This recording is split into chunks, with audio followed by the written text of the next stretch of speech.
नमस्कार। कार्यक्रम में उपस्थित भारतीय जनता पार्टी के राष्ट्रीय अध्यक्ष आदरणीय जेपी नड्डा जी,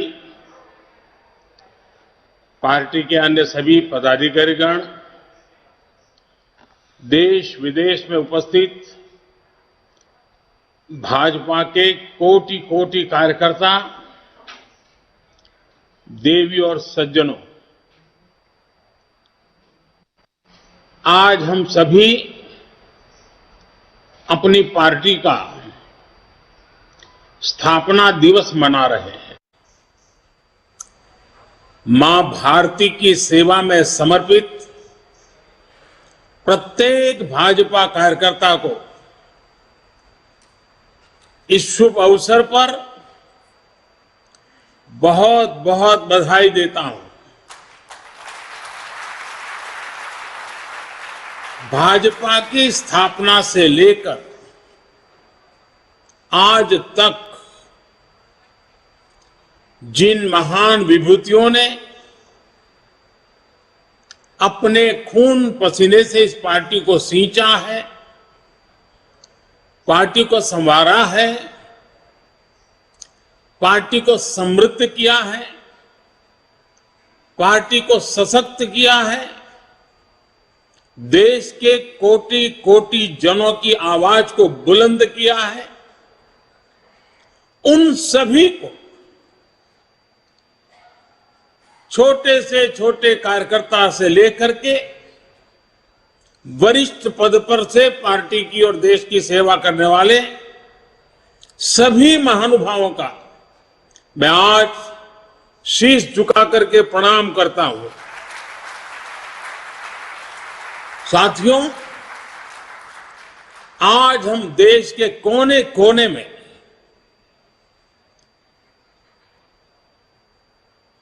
भगवान हनुमान जी की जन्म जयंती मना रहे हैं। बजरंगबली के नाम का घोष चारों तरफ गूंज रहा है। हनुमान जी का जीवन, उनके जीवन के प्रमुख प्रसंग आज भी हमें भारत की विकास यात्रा में प्रेरणा देते हैं, पुरुषार्थ के लिए प्रेरित करते हैं और हमारी सफलताओं में कहीं कहीं उन महान शक्ति के आशीर्वाद प्रतिबिंबित होते हैं। हनुमान जी के पास असीम शक्ति है, लेकिन इस शक्ति का इस्तेमाल वो तभी कर पाते हैं जब स्वयं पर से उनका संदेश समाप्त होता है। 2014 से पहले भारत की भी तो यही स्थिति थी। अथाह सामर्थ्य से भरपूर, लेकिन से घिरा हुआ देश का नागरिक। आज भारत उस बजरंगबली की तरह से, उस बजरंगबली की महाशक्ति की तरह अपने अंदर सुप्त शक्तियों का आभास कर चुका है। आज भारत समंदर जैसी विशाल चुनौतियों को पार करने, उनका मुकाबला करने में पहले से कहीं ज्यादा सक्षम है। हनुमान जी के ऐसे ही कई गुणों से हम सभी भाजपा कार्यकर्ता, हमारी पार्टी निरंतर प्रेरणा पाते हैं। हनुमान जी सब कुछ कर सकते हैं, सबके लिए करते हैं, लेकिन अपने लिए कुछ नहीं करते। इदम रामाय इदम न मम यही तो भाजपा की प्रेरणा है। इदम राष्ट्राय इदम न मम। भाजपा हनुमान जी की एक और बात से भी बहुत बड़ी प्रेरणा मिलती रहती है हमें। जब हनुमान जी को राक्षसों का सामना करना पड़ा तो वो उतने ही कठोर भी हो गए थे। इसी तरह जब भ्रष्टाचार की बात आती है, परिवारवाद की बात आती है, कानून व्यवस्था की बात आती है, तो भाजपा उतनी ही संकल्पबद्ध हो जाती है मां भारती को इन बुराइयों से मुक्ति दिलाने के लिए। कठोर होना पड़े तो कठोर भी होती है। और हमारे लिए एक तो बहुत बड़ी प्रेरणा क्या है,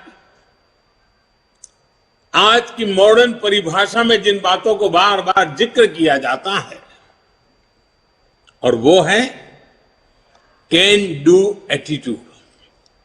अगर हनुमान जी का पूरा जीवन देखें, डगर डगर पर पल पल हनुमान जी के भीतर की can do attitude, can do संकल्प शक्ति उनको हर प्रकार की सफलता लाने में बहुत बड़ी भूमिका अदा करती है।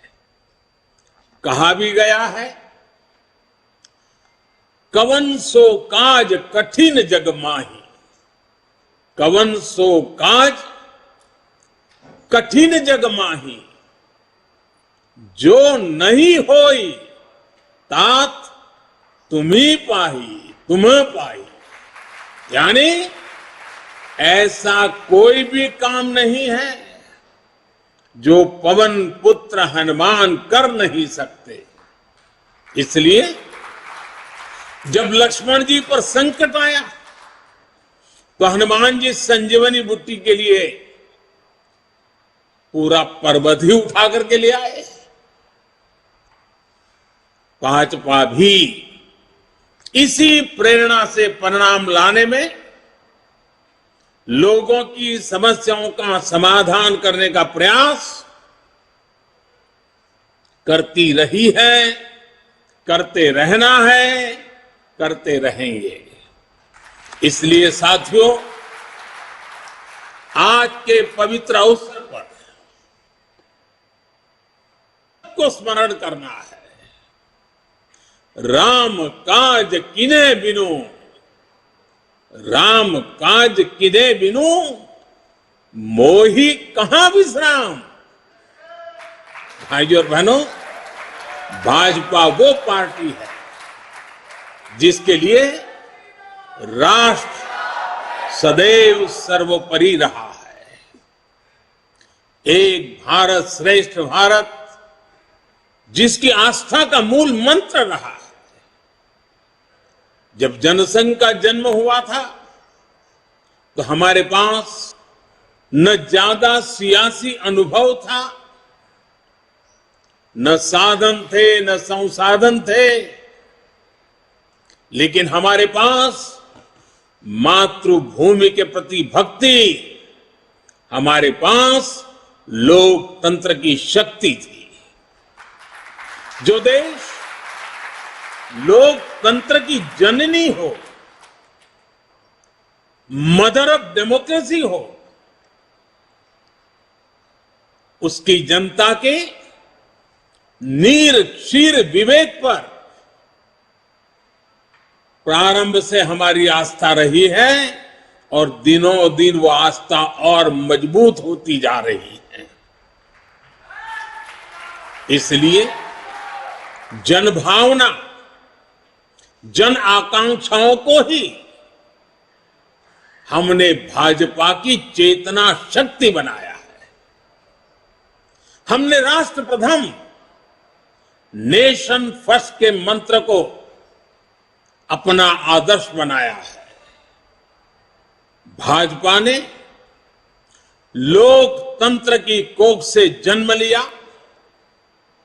भाजपा लोकतंत्र के अमृत से पोषित है और भाजपा देश के लोकतंत्र को, देश के संविधान को मजबूत करते हुए समर्पण भाव से दिन रात देश के लिए काम कर रही है।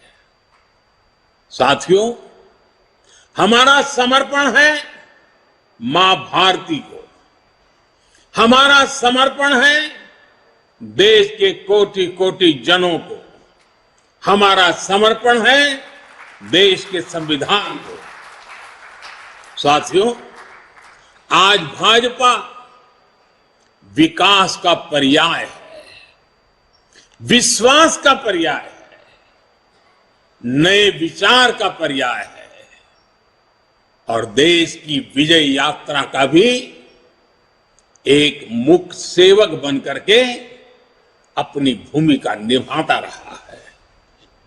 भाजपा सबका साथ, सबका विकास, सबका विश्वास और सबका प्रयास के मंत्र के साथ काम कर रही है। भाजपा की कार्यशैली सर्वसमावेशी है, सर्वस्पर्शी है, सर्वजन का हित करने वाली है, सामाजिक न्याय और सशक्तिकरण को हमने हमेशा अपने हृदय में, अपनी कार्यशैली में सर्वोच्च प्राथमिकता दी है।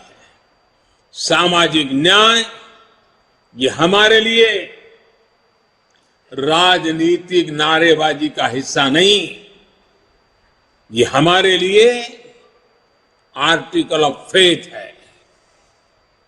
बीते वर्षों में बहुत सारे दल सामाजिक न्याय के नाम पर राजनीति का दिखावा करते रहे हैं। इन दलों ने, उनके मुखिया अपने परिवार का भला कर लेते हैं, अपने समाज का कतई नहीं, जबकि भाजपा सामाजिक न्याय को जीती है, उसकी भावना का अक्षरशः पालन करती है। 80 करोड़ गरीबों को बिना भेदभाव मुफ्त राशन मिलना सामाजिक न्याय का ही प्रतिबिंब है। 50 करोड़ गरीबों को बिना भेदभाव 5 लाख रुपए तक मुफ्त इलाज की सुविधा मिलना सामाजिक न्याय की सशक्त अभिव्यक्ति है। 45 करोड़ गरीबों के बिना भेदभाव जनधन बैंक खाते खोलना सामाजिक न्याय का इंक्लूसिव एजेंडा का जीता जागता उदाहरण है।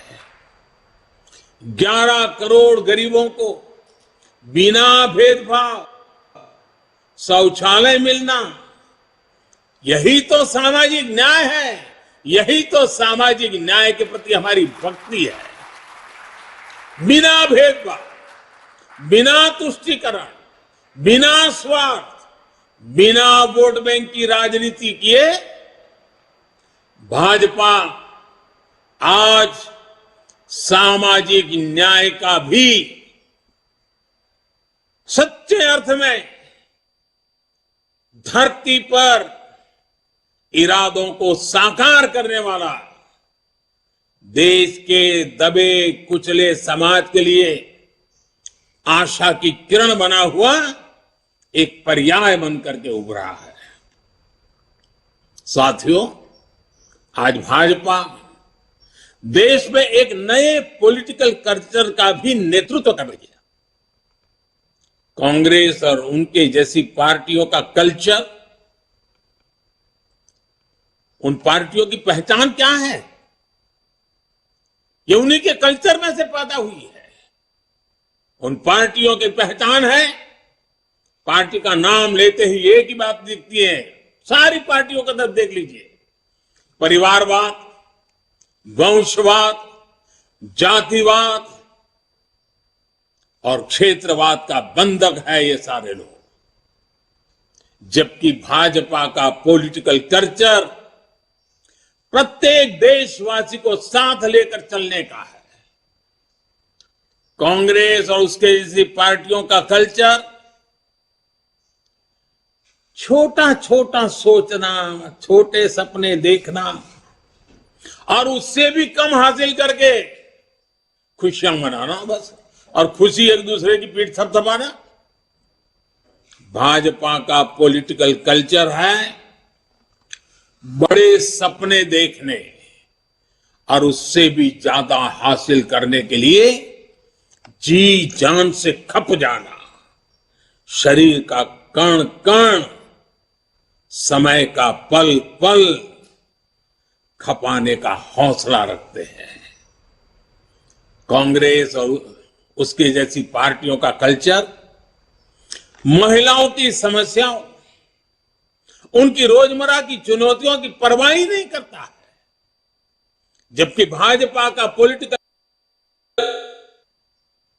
महिलाओं के जीवन को आसान बनाने, उनके सपनों को साकार करने को, निर्णय प्रक्रिया में उनको भागीदारी देने को प्राथमिकता देता है। इसलिए आज के युवा हो या फिर देश की माताएं, बहनें, बेटियां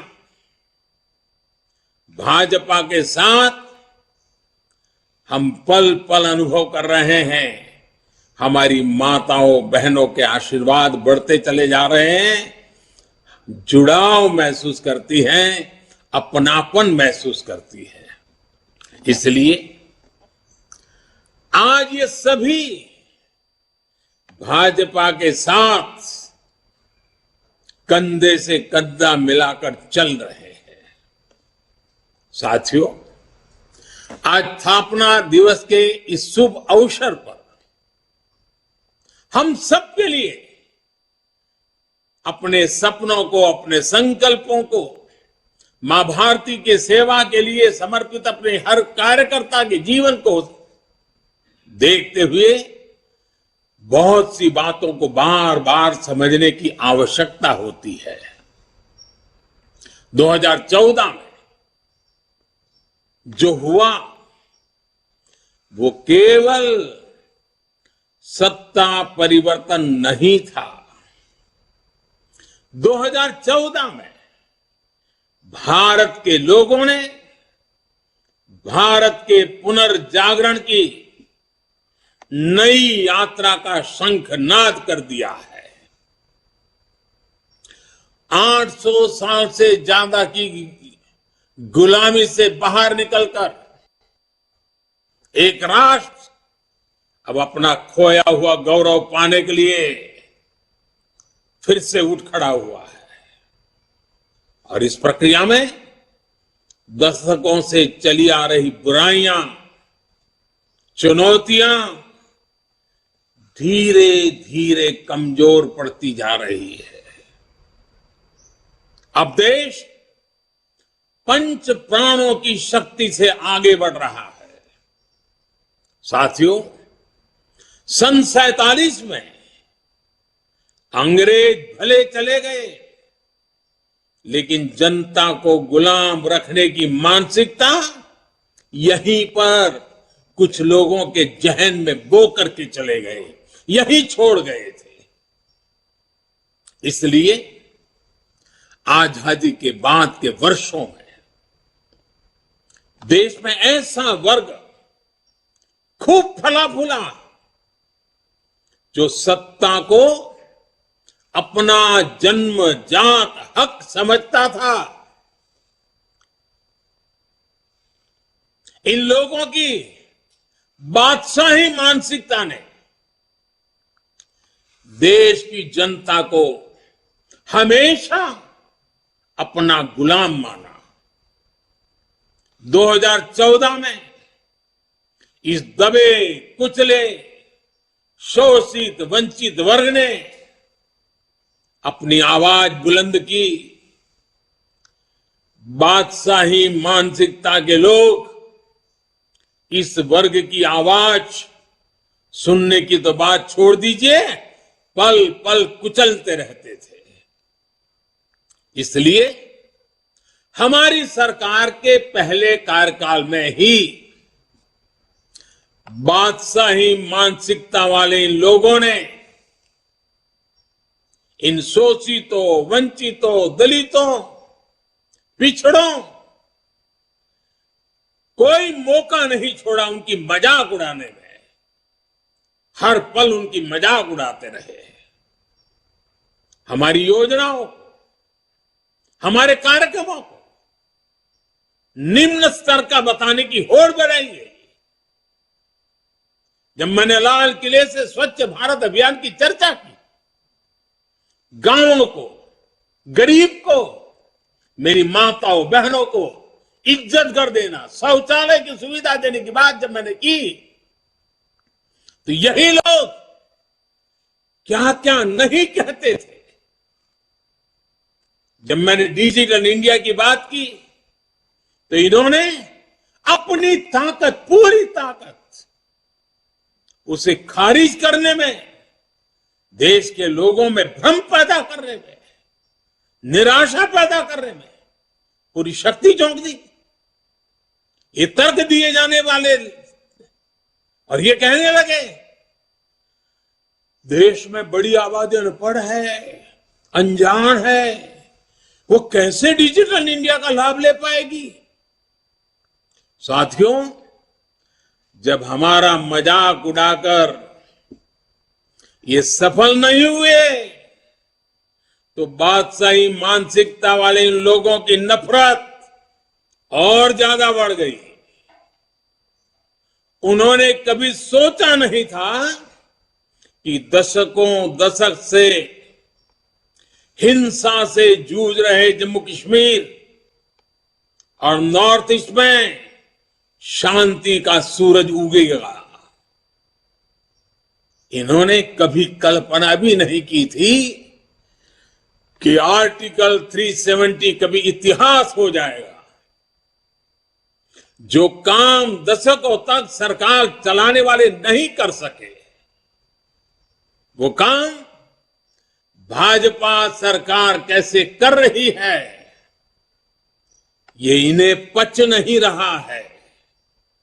इसलिए नफरत से भरे हुए लोग आज झूठ पर झूठ, झूठ पर झूठ बोले जा रहे हैं। अपने भ्रष्ट कर्मों का खुलासा होते देख ये बेचैन है, हताशा से भर गए हैं। इसलिए अब ये लोग इतने हताश, इतने निराश हो चुके हैं कि अब एक ही रास्ता उनको दिख रहा है, एक ही उपाय दिख रहा है, और वो खुल करके कहने लगे हैं, मोदी तेरी कब्र खुदेगी। वो कब्र खोदने की धमकी देने लगे। बादशाही मानसिकता वाले इन लोगों को, इन पार्टियों को एक बात पता नहीं है। आज देश का गरीब, देश का सामान्य मानवी, देश का युवा, देश की माताएं, बहनें, बेटियां, दलित, पीड़ित, शोषित, वंचित, आदिवासी, हर कोई भाजपा के कमल को खिलाने के लिए, भाजपा के कमल की रक्षा करने के लिए वो ढाल बनकर के खड़ा हुआ है।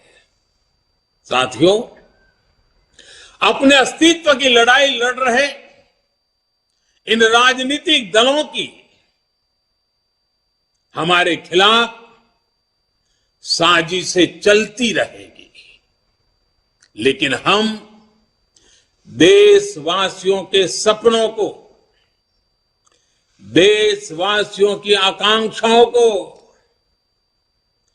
दबते हुए, बिखरते हुए, सिमटते हुए, मुरझाते हुए नहीं देख सकते। इसलिए हमारा जोर देश के विकास पर है, देशवासियों के कल्याण पर है। हमारे परिश्रम से जो परिणाम मिले हैं, इसकी गवाही वो आंकड़े दे रहे हैं जो पिछला वित्तीय वर्ष समाप्त होने पर बीते 15-20 दिनों में सामने आए हैं। और मैं सभी देश और दुनिया में भाजपा के कार्यकर्ताओं को हमेशा हिसाब देने की आदत रखता हूं। काम का ब्यौरा हर मौके पर देता रहता हूं। मैं आज सिर्फ 2-3 सप्ताह की ही झलक दिखा रहा हूं आपको, 15-20 दिन की। इतने छोटे से काल में हर भारतीय को गर्व हो। जीएसटी लागू होने के बाद से किसी एक वित्तीय वर्ष में 18 लाख करोड़ रुपए कलेक्शन का रिकॉर्ड बनाना अभूतपूर्व। इस दौरान देश के टैक्स पेयर ने भी 16 लाख करोड़ रुपए से अधिक टैक्स देकर नया रिकॉर्ड बनाया। मार्च महीने में ही यूपीआई से 14 लाख करोड़ रुपए के ट्रांजैक्शन का नया रिकॉर्ड बना। देश के इतिहास में पहली बार हमारा एक्सपोर्ट 750 अरब डॉलर के पार पहुंचा। देश में कोयला उत्पादन में पुराने सारे रिकॉर्ड तोड़ दिए। देश में स्टील उत्पादन में भी पुराने सारे रिकॉर्ड टूट गए। पहली बार 16,000 करोड़ रुपए का डिफेंस एक्सपोर्ट हुआ। एचएएल ने रिकॉर्ड रेवेन्यू जनरेट किया। मोबाइल फोन प्रोडक्शन और मोबाइल एक्सपोर्ट में भी नया रिकॉर्ड बना। एक साल में 6,500 किलोमीटर रेल ट्रैक का इलेक्ट्रिफिकेशन करने का रिकॉर्ड भी कुछ ही दिन पहले सामने आया। रेलवे ने 1,500 मैट्रिक टन से अधिक फ्रेट लोडिंग का रिकॉर्ड भी इसी दौरान बनाया।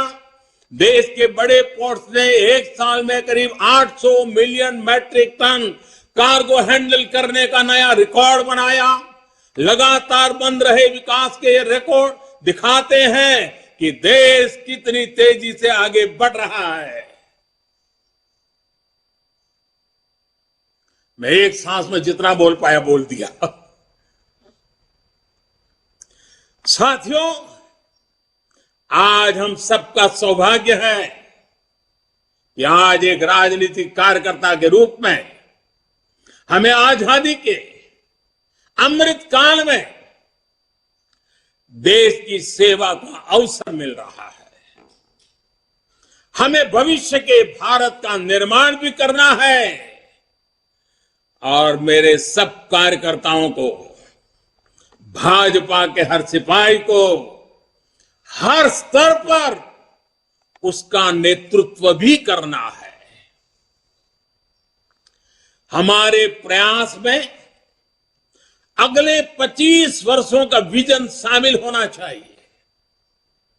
हमारे हर कार्य में वो ऊर्जा होनी चाहिए जो आने वाले दशकों तक देश की दिशा और दशा, हमारे सपनों को मजबूत करने वाली मां भारती के कोटि कोटि जनों की आजादी से अब तक के संजोए हुए सारे सपनों को सिद्ध करने वाली होनी चाहिए। साथियों, आज के इस समय में दुनिया तेजी से बदल रही है।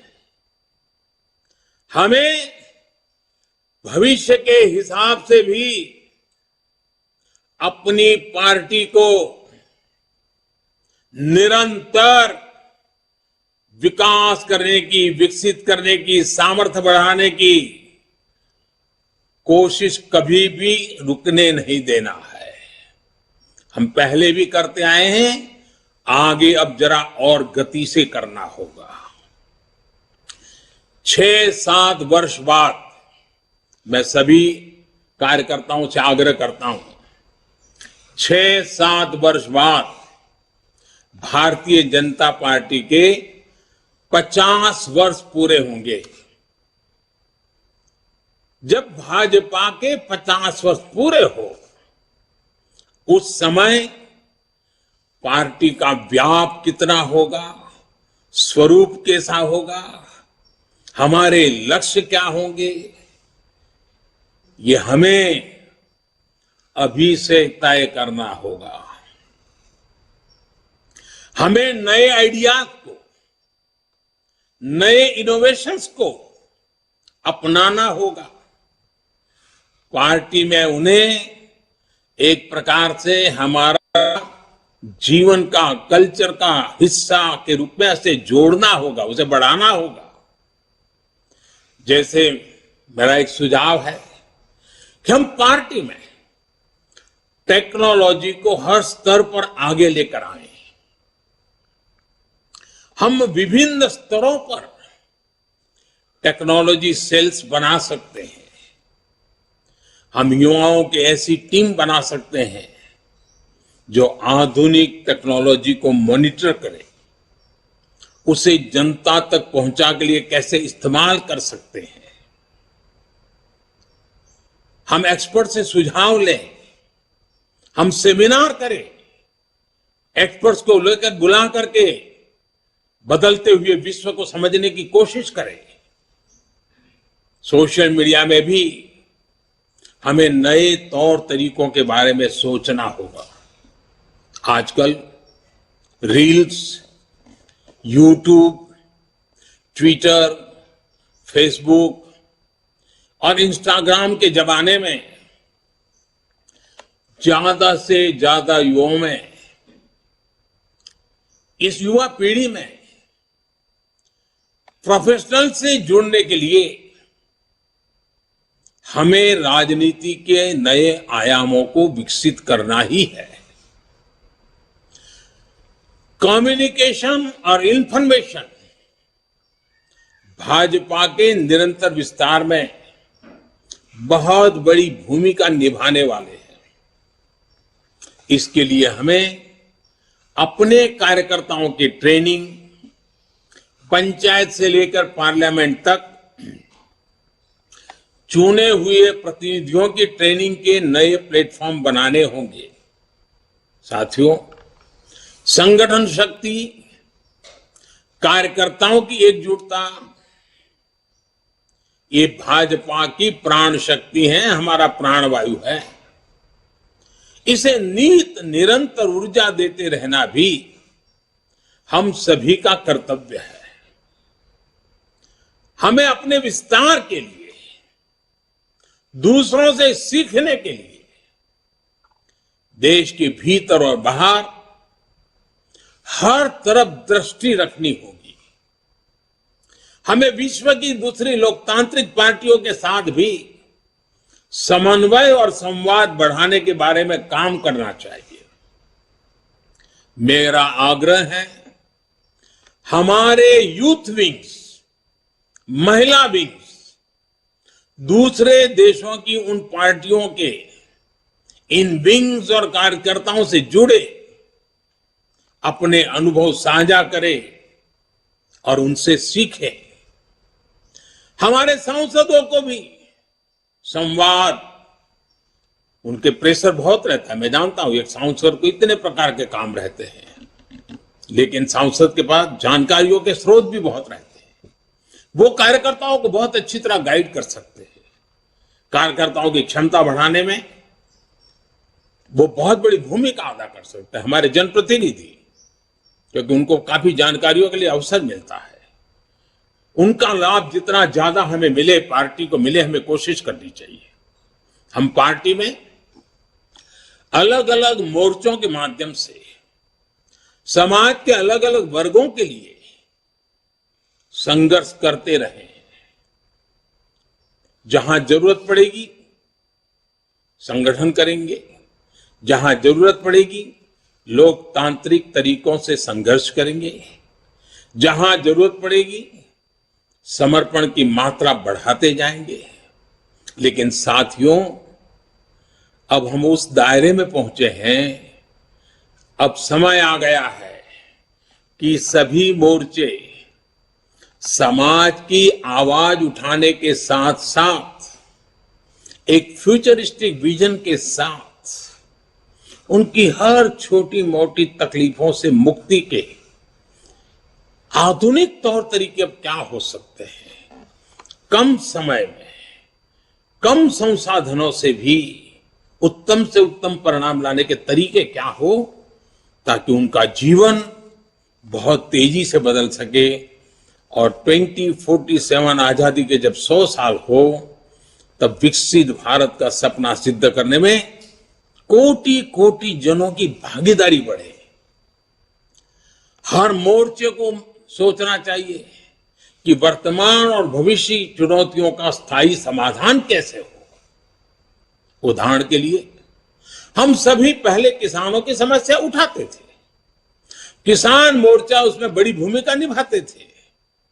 हमने किसान सम्मान निधि से लेकर एमएसपी तक कई बड़े फैसले लिए, किसानों की सेवा की। अब किसानों के एफपीओज बन रहे हैं, कोऑपरेटिव बन रहे हैं। इन्हें मजबूत करने का काम भी भाजपा कार्यकर्ता का ही है। इसी तरह हमने हमेशा झुग्गी में रहने वाले गरीबों की आवाज उठाई।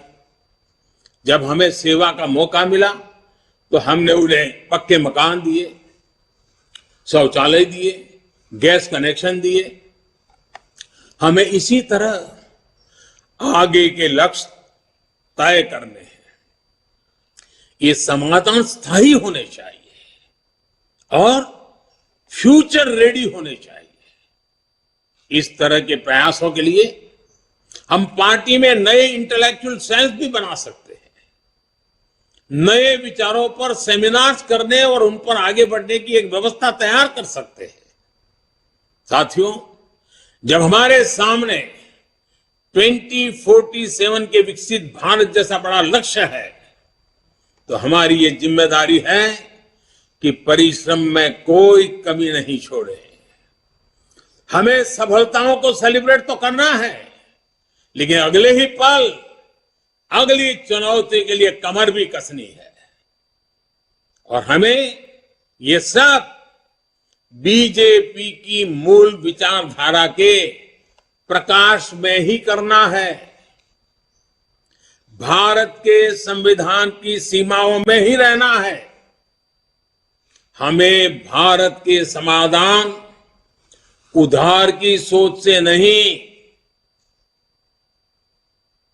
भारत की जड़ों से ही, भारत की परंपराओं से ही, भारत के कोटि कोटि जनों के सदियों के अनुभव से ही उस अमृत से आगे बढ़ना है। इस सोच के साथ हमें भाजपा को 21वीं सदी की भविष्य की पार्टी बनाना है। हमें दुनिया की सबसे बड़ी पार्टी होने के बाद भी अति आत्मविश्वास का शिकार नहीं होना है। लोगों ने अभी से कहना शुरू कर दिया है कि 2024 में भाजपा को कोई नहीं हरा सकता। ये बात सही भी है, लेकिन हमें एक भाजपा कार्यकर्ता के नाते इस देश के हर नागरिक का दिल जीतना है। हमें चुनाव जीतने तक सीमित नहीं रहना है, कोटि कोटि जनों के दिलों को जीतना, ये हमारा मकसद है। हमें हर चुनाव उसी परिश्रम से लड़ना है जैसे हम 80 के दशक से भी अभी तक लड़ते आए हैं। मुझे विश्वास है कार्यकर्ताओं की ताकत और राष्ट्र प्रथम का संकल्प हमें इसी तरह ऊर्जा देता रहेगा। आज के इस शुभ अवसर पर 2 पड़ाव 50 साल जब बीजेपी के होंगे और 100 साल देश की आजादी के होंगे। आइए एक खाका खींचे, योजना बनाएं, जन जन के दिलों को जीतते हुए मां भातृ के जिन सपनों को लेकर के हम चले हैं उन सपनों को साकार करते रहे। आज हनुमान जयंती पर स्वयं हनुमान दादा भी हम पर आशीर्वाद बरसाएं। और जनता जनार्दन तो ईश्वर का रूप ही होती है। उस जनता जनार्दन के आशीर्वाद के बिना कुछ नहीं होता है। उन आशीर्वादों को लेकर के भी हम आश्वस्त होकर के आगे बढ़े। मैं आप सबको बहुत बहुत धन्यवाद देता हूं, पुनः शुभकामनाएं देता हूं। मेरे साथ बोलिए, भारत माता की।